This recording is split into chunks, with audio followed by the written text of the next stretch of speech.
Please please please নদী, আমার কথাটা বোঝার চেষ্টা করো প্লিজ। দোহাই আপনার, আমি নিশ্চিত থাকবো যে অ্যাডভোকেট গীতা এলএলবি তার কর্তব্য পালন করবে। একজন নারী হয়ে আরেকজন নারীর সম্মান রক্ষা করবে, আমার পরিবারের সম্মান রক্ষা করবে।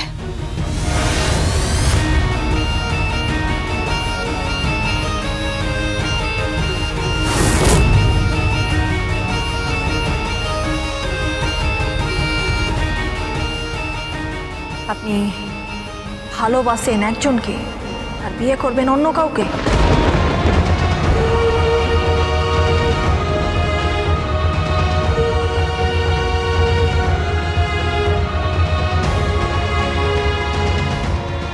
কে পাগলি, কি বললি কি এসব? তুই বিষ্ণুদেবকে ভালোবাসিস? হ্যাঁ ঠাম্মি, ভালোবাসি, খুব ভালোবাসি। আর বিয়ে করবি ওই ভজনকে? উপায় নেই ঠাম্মি, আমার কাছে কোনো উপায় নেই। কে শুনেছে কখনো আমাদের মেয়েদের কথা? আমাদের কান্না সবসময় চাপা পড়েই থাকে। আমি বিষ্ণুদেবকে খুব ভালোবাসি ঠাম্মি, খুব ভালোবাসি।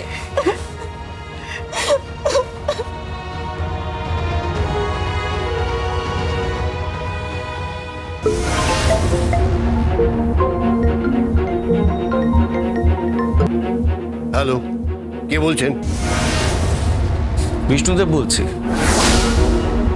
আমি বরবেশে তৈরি হয়ে গেছি, লগ্নে পৌঁছবো, চিন্তা করবেন না, আমি আসছি। তুমি আসবে না, না তুমি আসবে না। আমার কথা শোনো, তুমি আসবে না। চাল তো আপনারা চালছেন, উল্টো চাল তো আমি চালবো বিশ্বেশ্বর লাহিড়ী। এটুকু তো খবর পেয়ে গেছি যে ধীমান সেনের কোম্পানিতে আপনি যুক্ত ছিলেন, চাকুরিজীবী ছিলেন। আবার ভজন মিত্তির ধীমান সেনের লয়ার, একটা কিছু যোগাযোগ তো আছে। আমি আসছি। হ্যালো হ্যালো, না তুমি আসবে না, আমি বারণ করছি। তুমি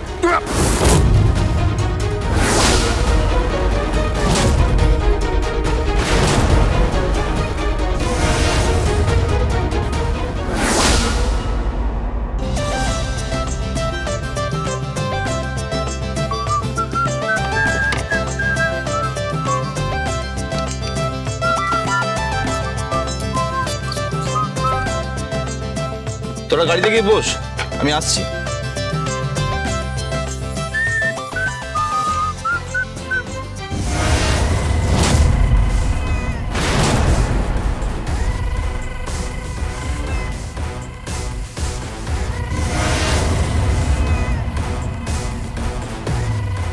আপনি আপনি এখানে? বিনা নিমন্ত্রণে চলে এলাম বলে চমকে গেলেন? না মানে চমকে যাওয়ারই তো কথা, হুট করে এভাবে ঘরের মধ্যে ঢুকে আসলেন। আমি এখন বিজি আছি, আপনার সাথে কথা বলতে পারবো না আজকে। আমার বিয়ে, জানি বিয়ে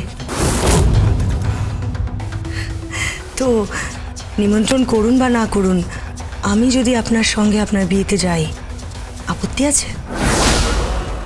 গীতা এলএলবি সোম থেকে রবি প্রতিদিন সন্ধ্যে 6:30 স্টার জলসায় ও জিও হটস্টারে।